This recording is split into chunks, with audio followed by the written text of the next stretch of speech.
Уже в октябре в республике может появиться закон о добровольческом движении. Этого ждут более 10 тысяч человек из 155 объединений, которые бескорыстно помогают тем, кто в этом нуждается.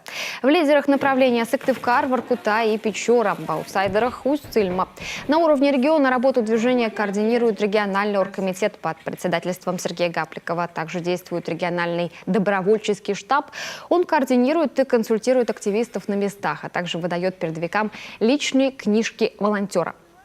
Такой документ, к примеру, предоставляет молодежи дополнительные баллы при поступлении в вузы.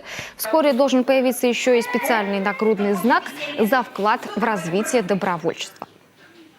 Мы стараемся награждать благодарственными письмами по направлениям деятельности по итогам года, направлять на различные федеральные и окружные форумы на обучение, приглашать на республиканское обучение. Кроме того, вот информационная работа, информационная поддержка, то есть это статьи, интервью добровольцев. Сейчас вот рекламная кампания готовится, будут билборды, рекламные щиты с изображением добровольцев конкретных муниципалитетов.